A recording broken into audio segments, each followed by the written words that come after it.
SC ST కార్పొరేషన్ను వెంటనే పునరుద్ధరించాలని, అర్హులకు రాయితీలు అందజేయాలని దళిత సంఘర్షణ సమితి నేతలు కలెక్టర్ను కోరారు. నెల్లూరు కలెక్టర్ కార్యాలయంలో దళిత సంఘర్షణ సమితి అధ్యక్షులు ఎస్ మల్లి కలెక్టర్కు వినతి పత్రాన్ని అందజేశారు. గత ప్రభుత్వంలో ఎస్సీ ఎస్టీ కార్పొరేషన్ నిర్వీర్యం చేశారని, నూతన ప్రభుత్వం కార్పొరేషన్ ద్వారా అర్హులకు రాయితీలు అందించి ఆదుకోవాలని కోరారు. ఎస్సీ ఎస్టీ కార్పొరేషన్ ఏర్పాటు చేసి నిధుల విడుదల చేయాలని ప్రభుత్వానికి వినతి పత్రాన్ని అందజేశారు.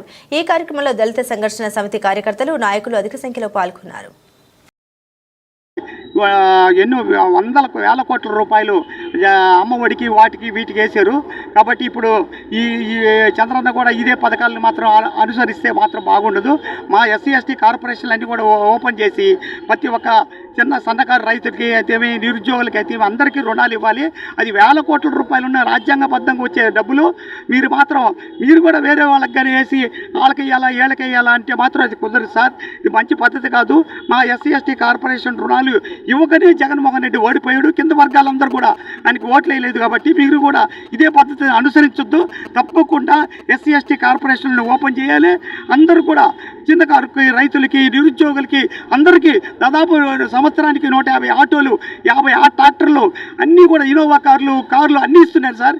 ఆ ధర నిరుద్యోగులు పాపం దాని మీద ఆధారపడి జీవిస్తున్నారు. అది కనీసం జగన్మోహన్ రెడ్డి వచ్చినప్పటి నుంచి ఇవ్వలేదు సార్. అవన్నీ మా డబ్బులు తీసి అమ్మఒడికి వేస్తున్నాడు. కాబట్టి ఇప్పుడు మా డబ్బులు ఉన్నటువంటి రాజ్యాంగబద్ధంగా కేంద్ర ప్రభుత్వం ద్వారా వేల కోట్ల రూపాయలు ఎస్సీ ఎస్టీ కార్పొరేషన్కి వచ్చే డబ్బులు, రాజ్యాంగబద్ధంగా వచ్చే డబ్బులు మాకే ఇవ్వాలి.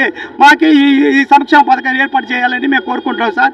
అందుకే కలెక్టర్ గారికి చెప్పి మా నిరసనని చంద్రన్న ప్రభుత్వానికి తెలియజేయమని, మాకు వెంటనే ఎస్సీ ఎస్టీ కార్పొరేషన్ ఓపెన్ చేయాలి. దాని ద్వారా మాకు అందరికీ సౌకర్యాలు కల్పించాలి. లేకుంటే దీని పెద్ద ఎత్తున రాష్ట్ర వ్యాప్తంగా ఆందోళన జరుగుతుంది సార్.